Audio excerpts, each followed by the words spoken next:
ಕನ್ನಡ ಭಾಷೆಗೆ ಅವಹೇಳನ ಮಾಡದಂತೆ ನಟ ಕಮಲ್ ಹಾಸನ್ಗೆ ನಿರ್ಬಂಧ ಹೇರಲಾಗಿದೆ. ಎಕ್ಸ್ ಪಾರ್ಟಿ ಆದೇಶವನ್ನ ಬೆಂಗಳೂರು ಸಿಟಿ ಸಿವಿಲ್ ಕೋರ್ಟ್ ನೀಡಿದೆ. ಮಹೇಶ್ ಜೋಶಿ ಸಲ್ಲಿಸಿದ್ದಂತ ಅರ್ಜಿ ವಿಚಾರಣೆಯನ್ನ ನಡೆಸಿ ಈ ಆದೇಶವನ್ನು ಕೊಟ್ಟಿದೆ ಕೋರ್ಟ್. ಕಮಲ್ ಹೇಳಿಕೆಯಿಂದ ಕನ್ನಡಿಗರಿಗೆ ನೋವಾಗಿದೆ ಅಂತ ವಾದ ಮಂಡನೆಯಾಗಿತ್ತು. ಕಮಲ್ ಹಾಸನ್ ಪರ ವಾದ ಆಲಿಸದೆ ಎಕ್ಸ್ ಪಾರ್ಟಿ ಆದೇಶವನ್ನು ಕೊಟ್ಟಿದೆ. ಆದೇಶ ನೀಡಿ ವಿಚಾರಣೆಯನ್ನ ಆಗಸ್ಟ್ 30ಕ್ಕೆ ಮುಂದೂಡಿಕೆ ಮಾಡಲಾಗಿದೆ. ಕಮಲ್ ಹಾಸನ್ ಕನ್ನಡಿಗರ ಬಗ್ಗೆ, ಕನ್ನಡದ ಬಗ್ಗೆ ಮಾತನಾಡಿದ್ರು. ಕನ್ನಡ ಭಾಷೆ ಹುಟ್ಟಿದ್ದು ತಮಿಳು ಭಾಷೆಯಿಂದ ಅಂತ ಹೇಳಿದ್ರು. ಉದ್ದಟತನ ಮೆರೆದಿದ್ರು. ಇದಕ್ಕೆ ಸಂಬಂಧಪಟ್ಟ ಹಾಗೆ ಸಾಕಷ್ಟು ದೂರುಗಳು ದಾಖಲಾಗಿತ್ತು.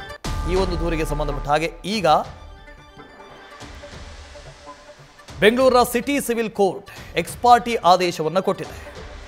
ಮಹೇಶ್ ಜೋಶಿ ಸಲ್ಲಿಸಿದ್ದಂಥ ಅರ್ಜಿ ವಿಚಾರಣೆಯನ್ನು ನಡೆಸಿ ಈ ಆದೇಶವನ್ನು ಕೊಟ್ಟಿದೆ.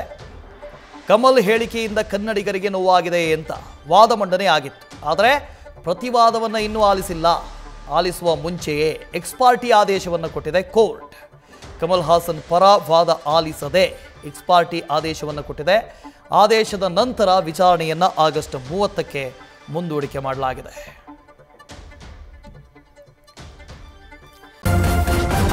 ನ್ಯೂಸ್ ಫಸ್ಟ್ ನಿರ್ಭೀತಿಯಿಂದ ನಿಮ್ಮ ಪರವಾಗಿ.